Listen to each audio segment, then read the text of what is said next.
Well, first of all, thank you to the organizers of this event.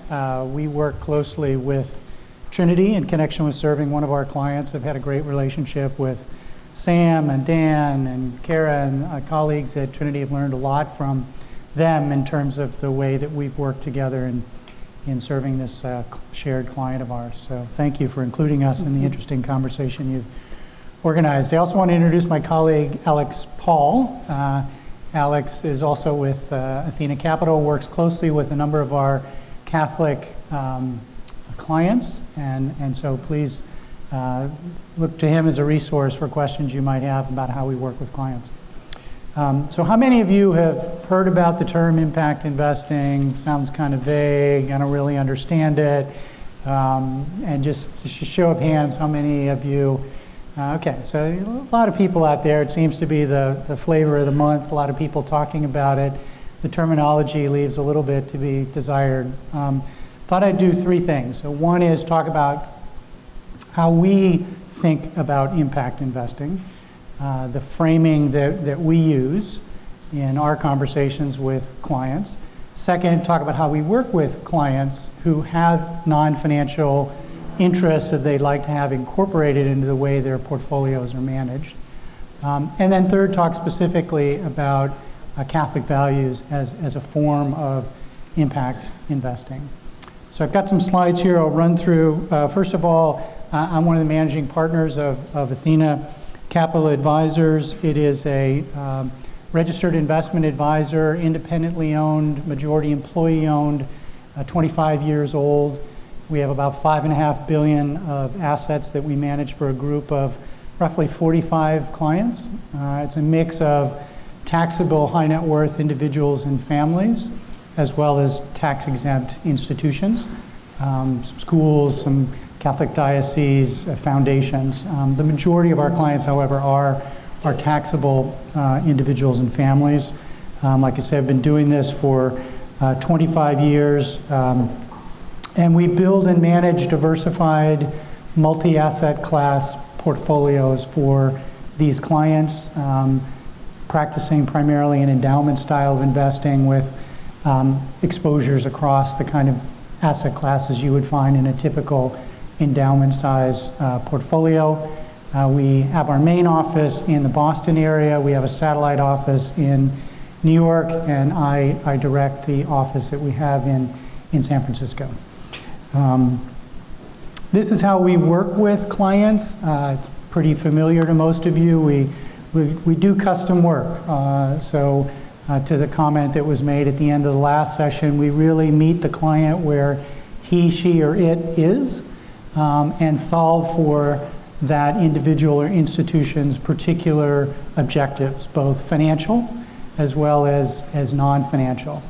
So we spend a lot of time up front with each client on their return objectives, their liquidity tolerances, their risk tolerances, as well as to the extent they have non-financial considerations, really understanding those and figuring out how to incorporate those into the portfolio.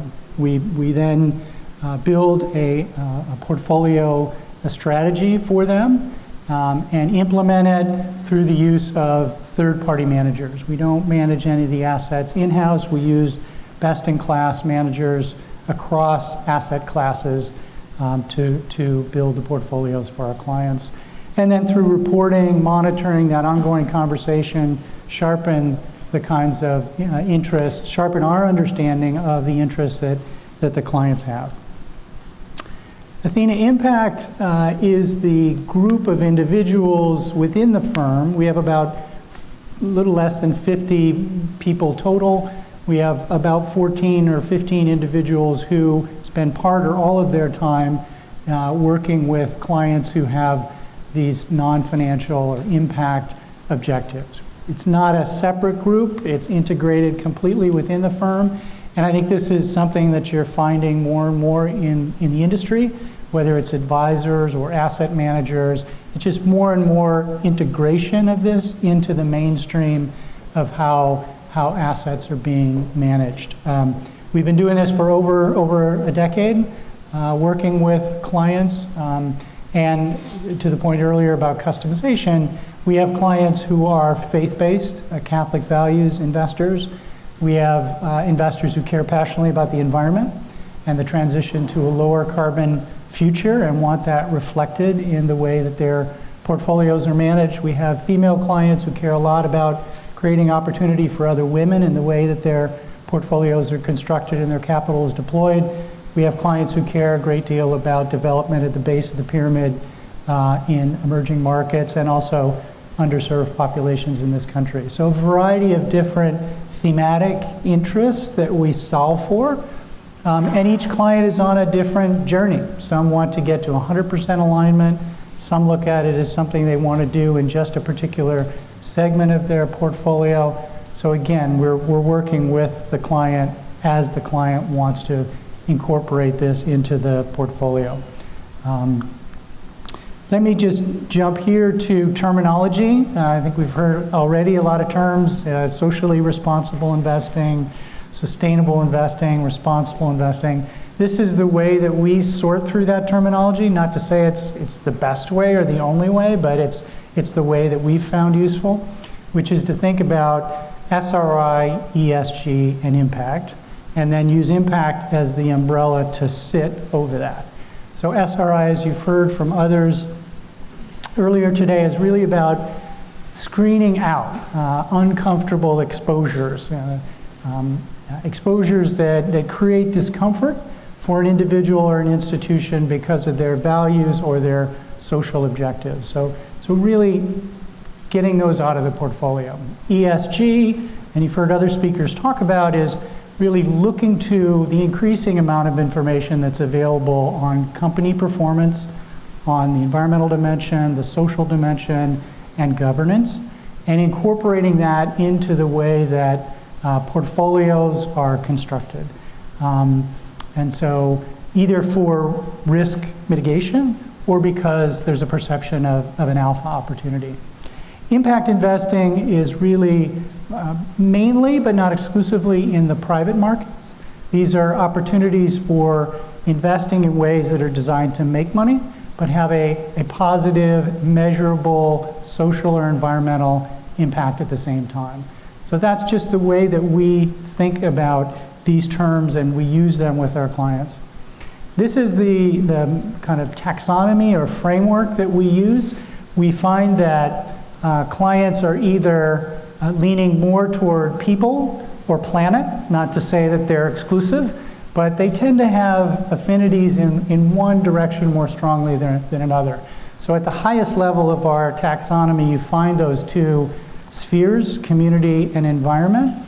And then within those, we have different issue areas that are meant to tease out what are the exact interests that you have in the community area, in the environment area. We also use this to tag and log all the opportunities that we see in the market as we enter them into our database. I think you find that most advisors who are doing this have something like this as a taxonomy that they use.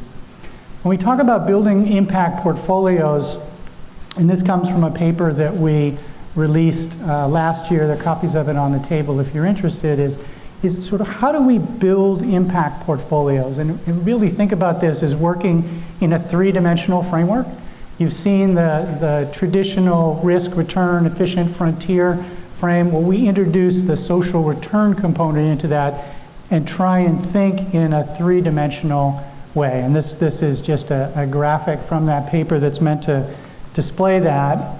We then take it back into a two-dimensional frame with risk-adjusted return on the vertical axis and social return on the horizontal. And I think what you find is a lot of people on the left-hand side saying, anytime you begin to think about social return, you are automatically compromising risk-adjusted return. We don't subscribe to that. We think more in the frame of the right-hand side, which is that in a certain zone, there's not necessarily a give up on risk-adjusted return in order to accomplish some social return. To be sure, further out there is, and that's a zone where there are trade-offs. Part of our responsibility is to help a client understand what those trade-offs are. Are they trade-offs that are acceptable to the client or not? And then at the far end of the spectrum on this graph is just philanthropy, which is purely social return oriented. So we find that we have different types of clients. There are clients who are return only, don't really care about the social component. We have clients who really want to operate in this zone where they want to get as much social return as possible, but without compromising a risk-adjusted return. We have some clients who are willing to operate in that trade-off zone and navigate through it in instances where they care passionately about the impact opportunity and are willing to sacrifice some element of, not necessarily return, it could be risk if it's, say, a first-time team with a fund that's expected to deliver a traditional form of return, but there's higher risk because it's an unproven team. This is, I won't get into this, it's busy, but a lot of attention is being given today to the conversation about, well, how do you measure impact?